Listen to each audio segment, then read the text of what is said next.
8 मार्च 2014 Malaysia airlines flight 370 Kuala Lumpur international airport से Beijing capital international airport के लिए रात 12:41 पे उड़ान भरी। इस फ्लाइट में टोटल 227 पैसेंजर्स और 12 क्रू मेंबर्स होते हैं। 227 पैसेंजर्स में से 153 पैसेंजर चाइनीज सिटीजन होते हैं। इसके अलावा 3 अमेरिकन, 6 ऑस्ट्रेलियन, 2 कैनेडियन, 4 फ्रांसीसी, 5 Indian, 1 Hong Kong, 7 Indonesian, 2 Iranian, 1 Russian, 1 ताइवानियन और 2 पैसेंजर यूक्रेन और नीदरलैंड से होते हैं। सारे क्रू मेंबर्स मलेशियन होते हैं। फ्लाइट 370 के पायलट थे 53 वर्षीय कैप्टन जहरी अहमद शाह और को पायलट थे 27 वर्षीय फारिक अब्दुल हमीद, जिनकी जल्दी ही शादी होने वाली थी। फ्लाइट 370 उड़ान भरने के 94 मिनट बाद गायब हो जाता है और यह घटना आज भी पूरी दुनिया के लिए एक रहस्य बना हुआ है। क्या हुआ मलेशिया एयरलाइंस फ्लाइट 370 को और आखिर यह घटना आज तक रहस्य कैसे बना हुआ है? आइए आज के इस वीडियो में इन सारे सवालों के जवाब को ढूंढने की कोशिश करें।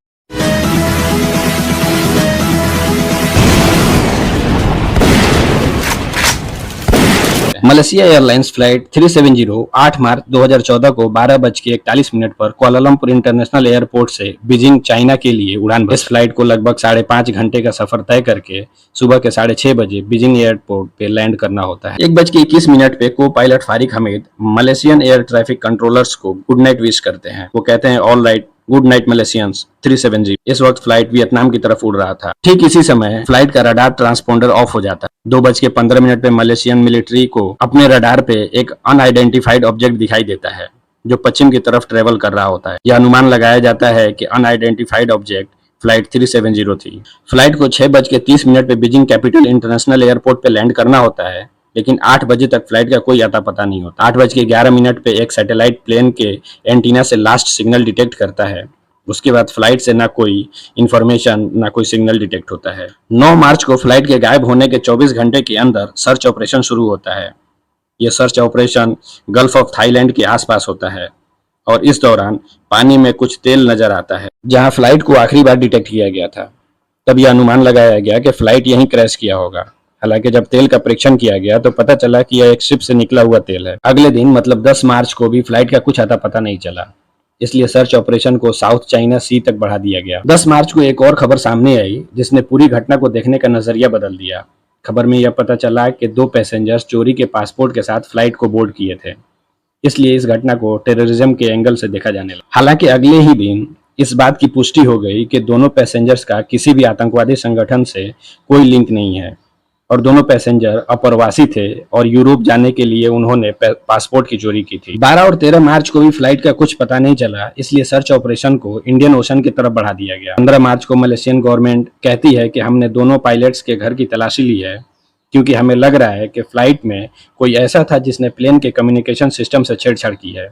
हालांकि दोनों पायलट्स के घर से कोई ऐसा सबूत हाथ नहीं लगता है जिससे यह साबित किया जा सके कि प्लेन के कम्युनिकेशन सिस्टम के साथ छेड़छाड़ की गई है। हर एक बीतता हुआ दिन और असफल प्रयास नई नई थ्योरीज को जन्म दे रहा। इसी दौरान यह भी दावा किया गया कि प्लेन रडार से गायब होने के बाद लगभग 7 घंटे तक हवा में उड़ता रहा होगा। वक्त के साथ साथ दूसरे देशों ने भी सर्च ऑपरेशन में हिस्सा लेना शुरू कर दिया।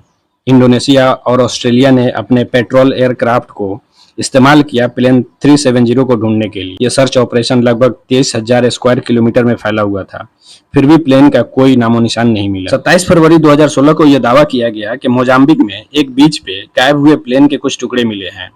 उसके बाद भी प्लेन को ट्रेस नहीं किया जा सका। 22 जुलाई 2016 को ऑस्ट्रेलिया, चाइना और मलेशिया ने एक साथ सर्च ऑपरेशन को 1,20,000 स्क्वायर किलोमीटर कवर करने के बाद सस्पेंड कर। हालांकि अंडर वाटर सर्च चलता रहा, लेकिन 17 जनवरी 2017 को लगभग 3 साल बाद इसे भी सस्पेंड कर दिया गया। आज प्लेन को गायब हुए 10 साल से ज्यादा हो गया, लेकिन कुछ थ्योरीज के अलावा कुछ हाथ नहीं लगा। एक थ्योरी यह है कि प्लेन में कुछ गड़बड़ी के कारण प्लेन को वापस मोड़ दिया गया कि जल्दी से कहीं लैंड किया जा सके। प्लेन में हुई गड़बड़ी की वजह से हो सकता है कि ऑक्सीजन का लेवल अचानक से गिर गया हो और दोनों पायलट्स ऑक्सीजन की कमी की वजह से बेहोश हो गए हों। फिर प्लेन क्रैश करने से पहले कुछ देर ऑटो पायलट पे रहा हो और फिर कहीं क्रैश कर गया हो। एक दूसरी थियरी भी है जिसे कॉन्स्पिरेसी थियरी कहते हैं। इस थ्योरी के मुताबिक कैप्टन जहरी अहमद ने जानबूझ के प्लेन को क्रैश कर दिया और इसके पीछे वजह थी सुसाइड। न ही पैसे की कमी थी ना कोई फैमिली प्रॉब्लम। हालांकि यह कभी प्रूफ नहीं हो सका और सुसाइड की कोई वजह भी नहीं थी। इस तरह से प्लेन 370 का गायब होना आज तक एक मिस्ट्री बना हुआ है। वीडियो अच्छी लगी हो तो लाइक करें, चैनल को सब्सक्राइब करें।